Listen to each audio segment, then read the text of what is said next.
کنگرسی بودجه سالی پسند کرو لبند امضاء سروکیه حقا حکومت وکری بمینه. پیامنیر دنگی امریکا سردان مالباتا بارین کوبانی دیکا او شروانا بیرزی بلا شوی هاتی کرن. و مارین سکی امریکی هر دو دستن خواه ده شر افغانستان ده جدست داین نها کاری به دستن خواه دیکا.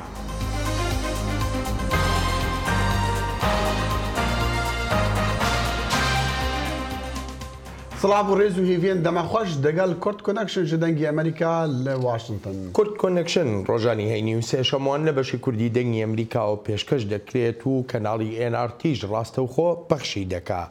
جارێکی تریش حکوومەتی فێدراڵی ئەمریکا لە بەردەم داخستنێکی تری کاتیدایە.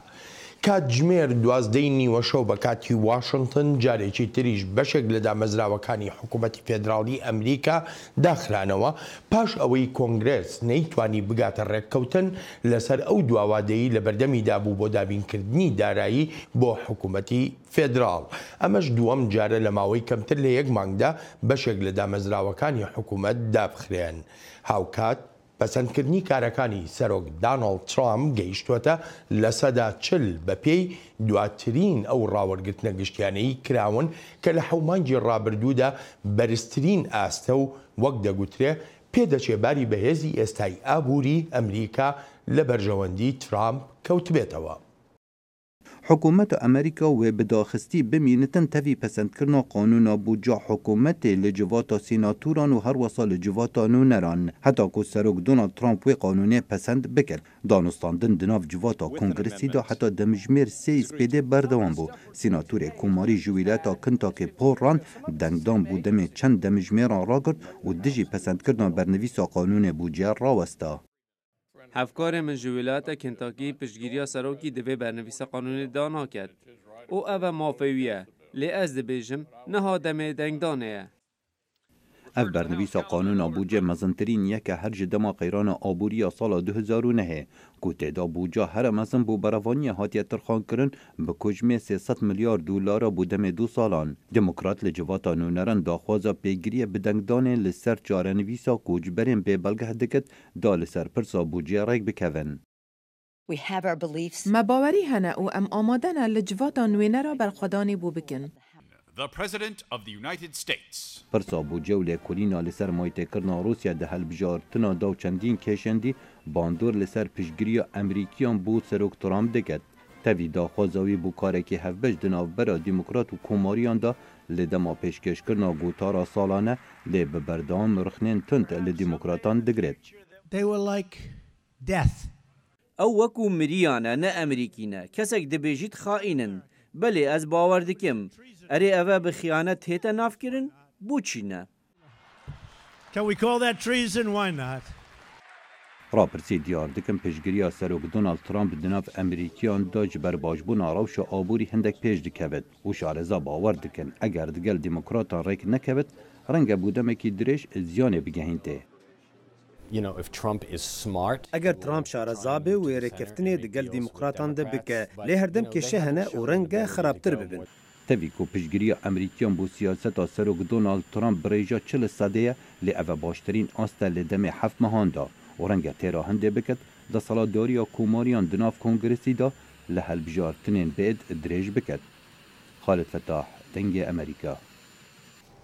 کشکاسپی پناسری دکا کوه دکاری باشتر سردریه دگل پرسا بر پرسی کاروبارین کارمندین کشکاسپی رابرت پورتر بکا کل رجع چارشنبه وی دج کارکشانا خدا پشتی دو هفجین نویین بره به هست بریندار کرنی و زیده گاویان او خطا بار کری. راج الشاه جيگري بيفدارا كوش كاسبي قد سروك ترامب بفان ادعاءان دلغمگين بو ويقود جي امريكوليني لسرفي برسي دكن لسر بنماي زانياريين بردست ويقود جي سروك آگاهين همو آگاهين ان ادعاء نبون هطا ويني هفجينكا بورتريا بری نهاتین وشاندن کو شینواری شینبونی لسرو چاوینوی دیاره پورتر وان خطا بارکنان رد کودی بیجا او هولا نابزراندنیه. کاربەدەستانی وڵاتە یەکگرتووەکانی ئەمریکا دەڵێن ئەو هێرشە ئاسمانیانەی کردویانەتە سەر هێزە سەربازیەکانی لەشکری سووریا ڕێک و ڕەوان بۆ داکۆچی لە خۆکردن بووە و بەرەنگاربوونەوەی ئەو هێرشە بۆ سەربازەکانی سووریا کردویانەتە سەر هێزەکانی سووریای دیموکرات لە ناوچەی دێرزور.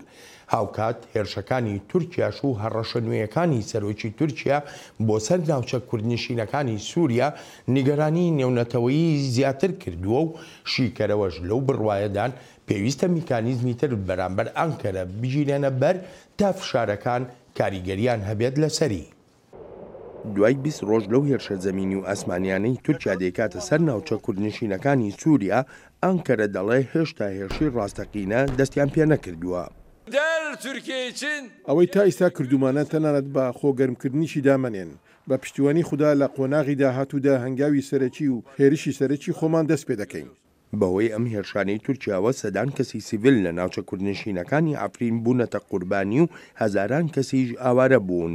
ئەمەش مای نیگەرانیەکی زۆری کۆمەڵگەی نێونەتەوەییە. لەوە تێدەگەین کە تورکیا دەخوازێت سنوورەکانی خۆی بپارێزێت و ئەوەش مافی خۆیەتی، بەڵام پاراستنی سنوورەکان بەمانای کوشتنی خەڵکی سیڤیل نییە، ئەوەش شتێکە دەبێت تورکیا شەرمەزار بکرێت. بەڵام شیکەرەوە لەو بڕوایەدان تورکیا هەروە بە ئاسانی من نادا بۆ فشارە نێونەتەوەییەکان. پێم وانە تورکیا تاوەکو زەربەیەکی کوشندەی پێ نەکەوێتن هەم لە ڕووی سەربازی و هەروە لە ڕووی اقتصادی و سیاسی ینی واز بێنێت. هاوکاتی ئەو هێرشانەی تورکیا بۆ سەر ئەفرین لەشکری حکوومەتی سووریاش هێرشی کردووەتە سەر هێزەکانی سووریای دیموکرات لە ناوچەی دێرزور. هەسەدا بە پشتیوانی ئەمریکا بەرپەرچی ئەو هێرشیان دایەوە. هێزە سەربازەکانی سەربەڕژێمی سووریا دەستپێشخەر بوون لە هێرشێکی بە بەرنامە بۆ سەر هێزەکانی سووریای دموکرات لە ڕۆژهەڵاتی ڕووباری فورات.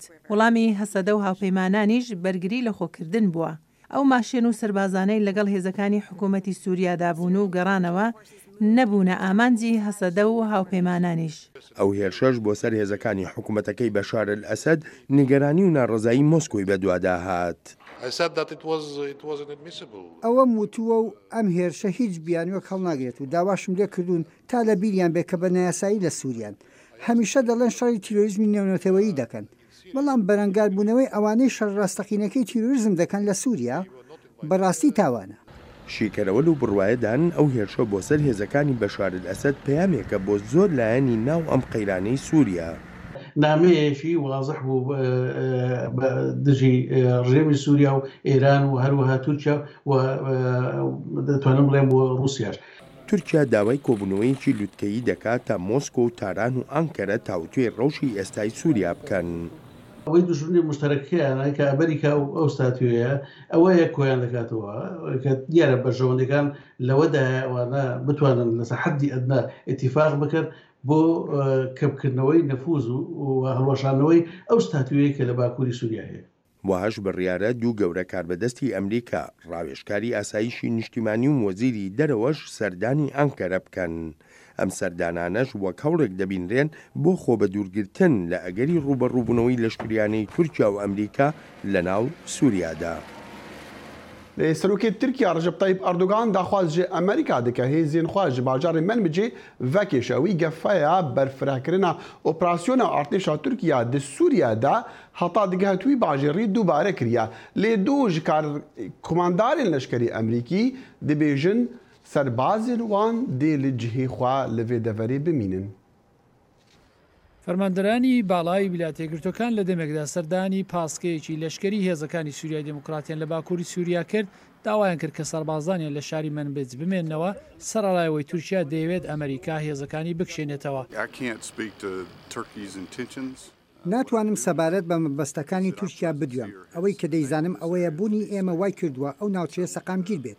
بۆیە ڕێبەرایەتی سەروی ئێمە وەزیری دەرەوە لەم دوایانە ئەرچی بۆ تەواوکردنی کردداری لەشکری دەستنیشان کردووە و پێویستە لێرە بین تا دۆخی سیاسی سەقامگیر بێت و ئاسایش و بوونی ئێمە ئەو پلێ لە سەقامگیری دابین دەکات و ئاسایش دێتە ئاراوە. هێزەکانی سووریای دموکرات بە پشتیوانی ئەمریکا کە شەڕەوانی کوردی سووریا پێشەنجی سەرەچین ئێستا لە سووریادا بەشەر دێن و لە 2016دا شاری منبجیان لە چەند دەوڵەتی ئیسلامی ڕزگار کرد.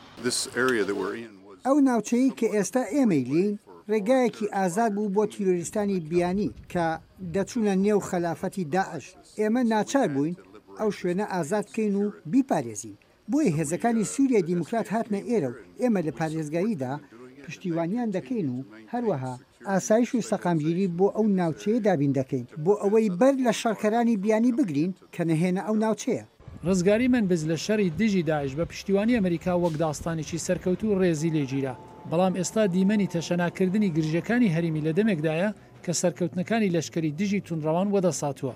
سەردانی ژنرال پاول ئیفانگ هەرە ژێنراڵی باڵا لە هاوبەندی شەڕ لە دژی دەوڵەتی ئیسلامی و ژێنراڵ جێمی جێرد فەرماندەی کردداری تایبەتی هاوبەندی لە دەمێکدایە کە گرژی لە نێوان تورکیا و ئەمریکا وەک دوو ئەندامی ناتۆ لە هەندێک ڕوانگەوە لە شەڕی سووریادا ڕای جیاوازیان هێناوەتە گۆڕ.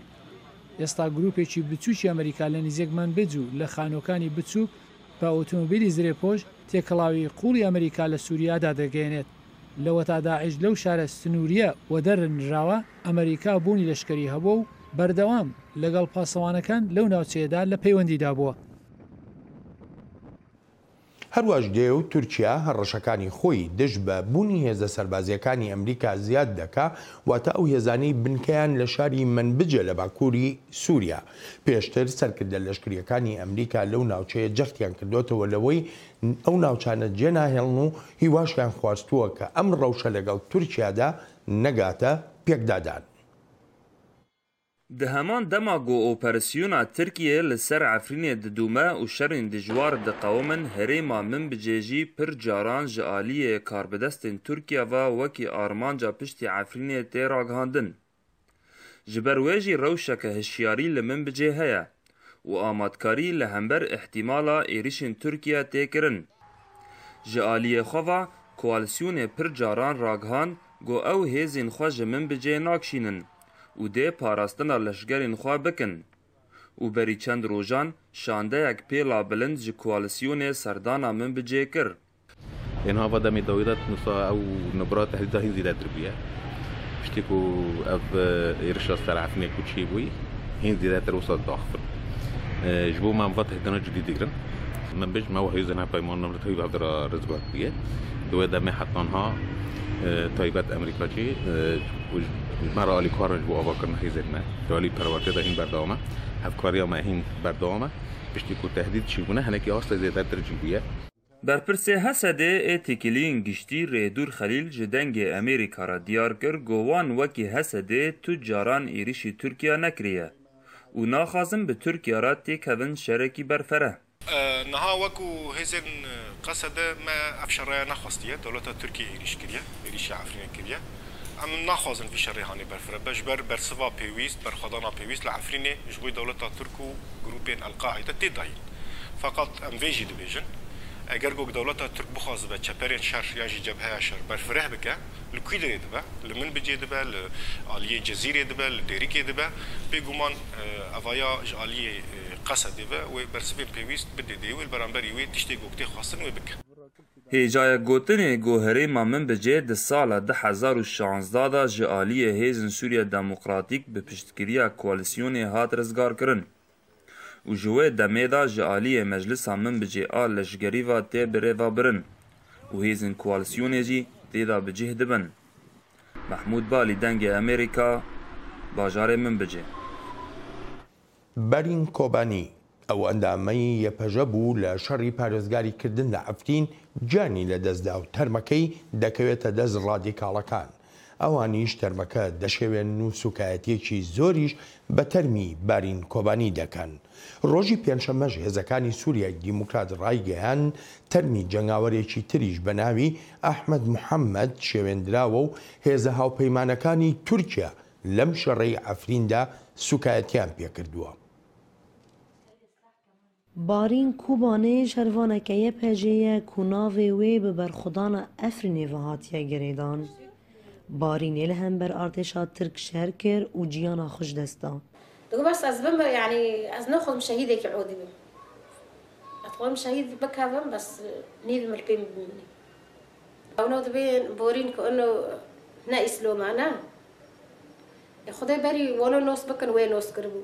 قرعون باري وانا ختم كل وين ختم كرب روجي باري وانا بقر وين دقرتي ونو جيش خورا اشتا وقوني وهي كده وهرنا عجب مالباتا بارینه پشتی کوداش دکفه گنده وان قرکلبینا لهره ما بابه بر خدای افرینه باوی بارینه مصطفى عمر به قیزا خواه سر بلنده بفا اسلوبی هم شهادتی و سر بلند بون اراده ما قوت بون اراده ملت قوت بون اینی دجمنه که نوی چطای جیرا پرشت چطای زیده خراب تره بفا اسلوبی بفا عذابی بفا اخلاقی ایرش ملتی مدکه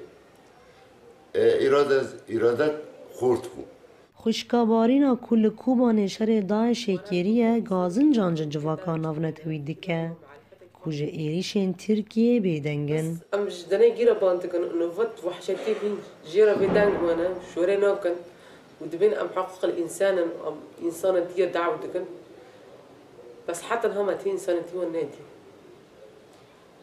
دنه دجمنه كردانا ودجمنه كوفا شهيدي ما وقصت كافنا نجيبن سبب سيري واند وروسيا وامريكا وكل بيبرا احمد عمر برای بارین کووی و خوشکاخه دمکی به هفره ده همان چپره دا شرکربون نامه مالباتا و هاو دبیجه شهادت بارین ببه داوی شر قریج لسر ملت کرد ببه داوی کمکجیا ببه داوی شواتی دایی کان دل دایی کان ام ایدی یعنی ملت کرد یعنی برا باش زانبه یعنی حیا کچی خورت معنا بدلگرمی هرن لهمبری تانگ و توپی دجمن بسکنن ام بالناكافن يعني اردوغان برا حقيقتي زانبه برا شيار ببيد يعني اوجي نصيحتي مجيرا يعني كرد نكرد برنا هیجای گوتنه که امین عمر بناسنا و بارین کوبانه ده شر لهمبر ارتشا ترکیه ده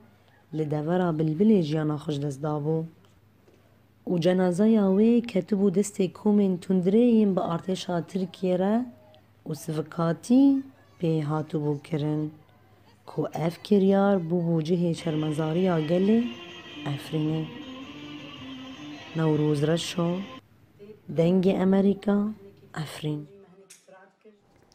لده سال بوری لهرم کردستان عراق چندین زانکو پیمانگهین تایبت لزانکوین حکومتی زیده بون لگلو وان بناواندن خوین لیکولینان و رول دیتی دارشتنا سیاستین گشتین حکومت هرم کردستان دا گلو چند ریبرین جواکی جوان زانکو پیمانگهان درچونا و جهد سازین حکومت دا کرتنا دکتر هنر عیسا اندام دسته امينداريا زانكويا امريكي للدهوكي بمريا دكتور قالك بخيراتي بس انا ما قالك روحنا قالوا يعني فان زانكويا فان دنواني فاكولينان هطا چندي شيعة كاريگريان دنك بعد مثلا دارشتنا سياسة هريمي دا جاري هم دبي بزانين كو دانانا سياسة ريكو دانانا سياسة يا چاوه حقیقت رولن بهنده کو سیاست اک بیت دانان دبی چه زانکو چه نواندن لکولین بچنه نو جواکی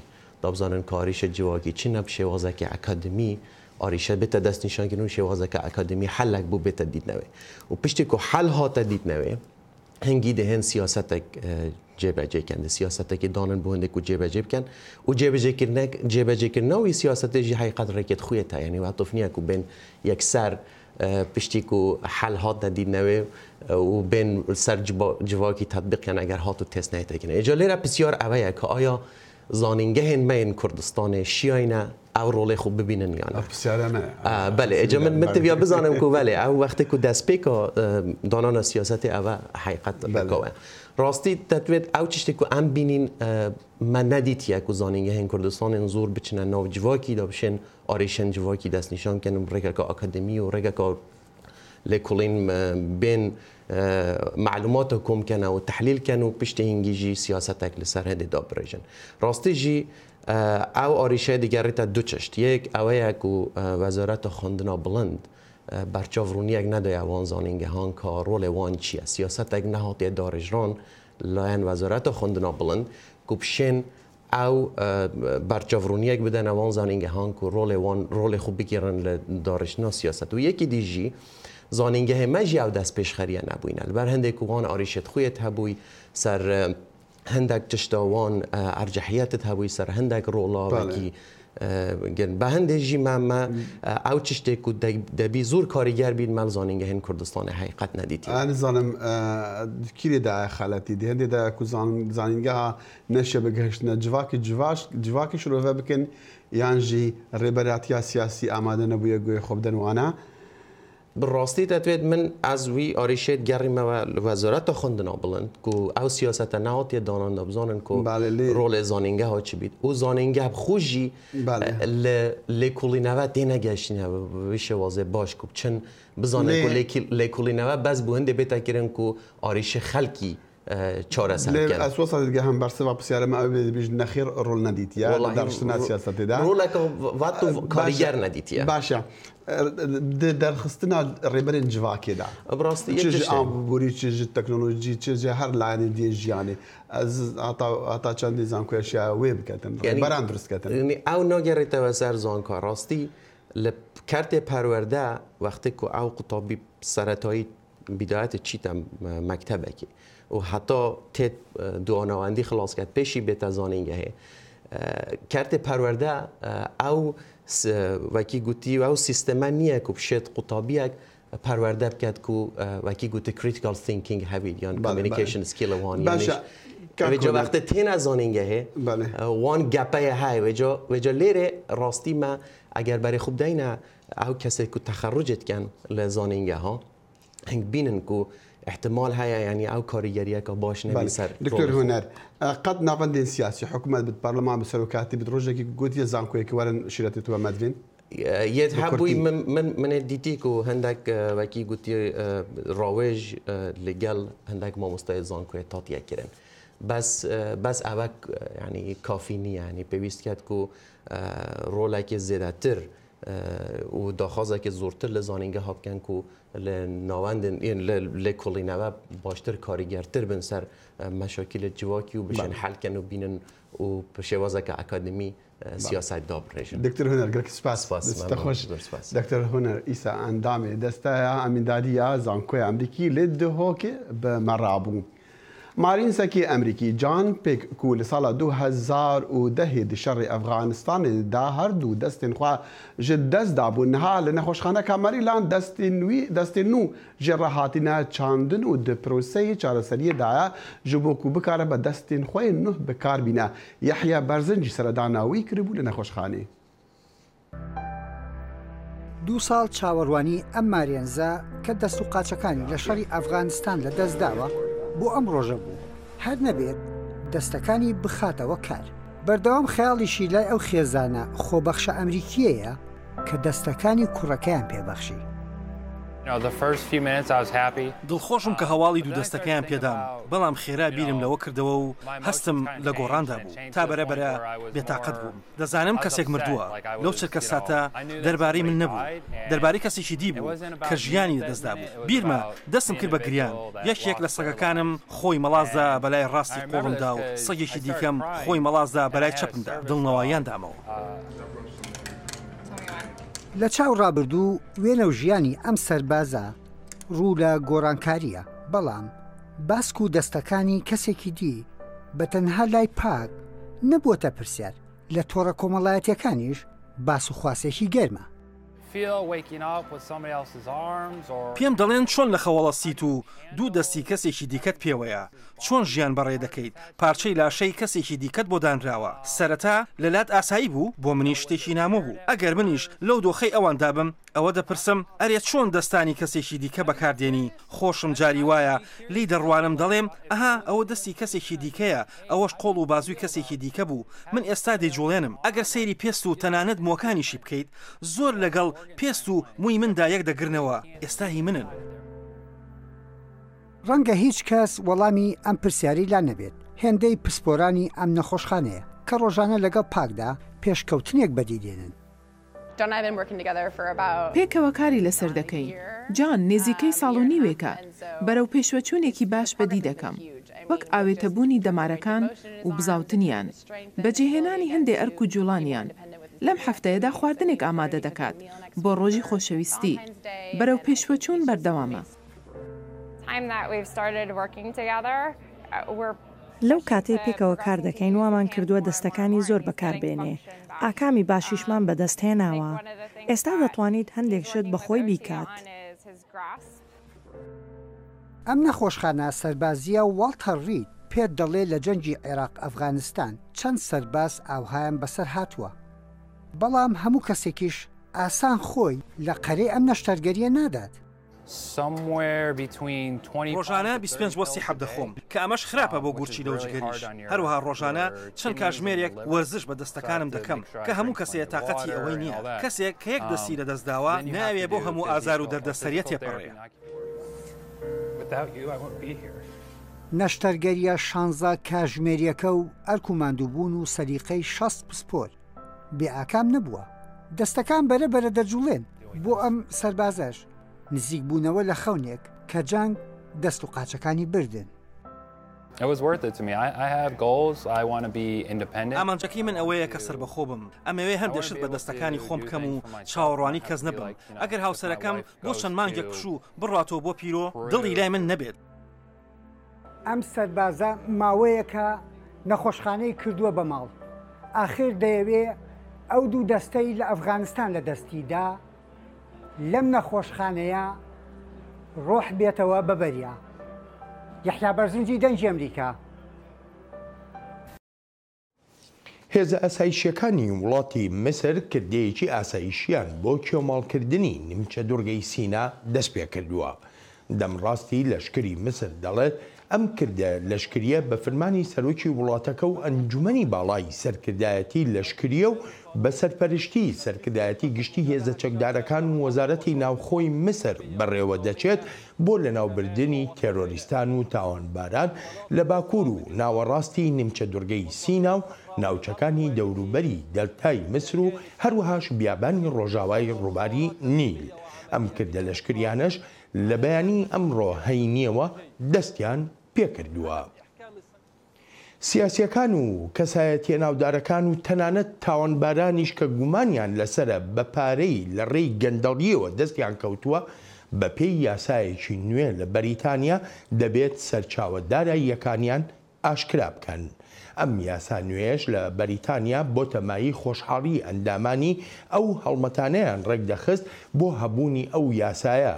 وەک دەڵێن شاری لەندەن پایتەختی بەریتانیا بۆتە نێوەندێکی بەکارهێنانی پارەی نایاسایی لە جیهاندا. ڕێکخراوی نێونەتەوەیی ڕوون و ئاشکرایی کە ڕێکخراوێکی دژە گەندەڵیە هەر لە ئێستاوە 5 مڵکی گەورەی بۆ دەسەڵاتدارانی بەریتانی ئاشکرا کردووە تا دەست بکەن بە لێکۆڵینەوە لەسەریان. وەک دەڵێت بە سامانێکی زۆر کردراون بەڵام سەرچاوەکانی ئەو سامانە دیار نین. ئۆلمپیکن زمستانیên 2018 li Pyeongchang li Kuryaya Başûr dest pê dikin dikeş û hewayekê gelek sar daxelek amadeyê rêw û rismên vekirina yariyan dibin. Helbet em ê gelek dramayan di vê rûdana werzişiya nifneteweyî de bibînin lê hevkarî di navbera her du Kuryan de ya herî mezin e. Tîmên werzişiyên Bakur geheştin û her du Kuryan biryar daye bi yek tîmê hokeya serqeşayê bejdar bibin. Îro li rêw rismên vekirinê tîmên her du Kuryayan li jêr alaya yekgirtiya wan de meşiyan. Cigirê serokê Emerîkî digel tîmê Emerîkî bejdarî rêw risman dibe. Hejî gotiniyek ku xuşka serokê Kuryaya Bakur jî amadeyî van yariyan dibe. Balên ev di mehiya bernamê bû و تا ڕۆژی سێشەممە و بەنامەیەکی نوێی کورد کۆنێکشن هەر لە خۆشیە جەتان بێڵێ. خدا حافیز.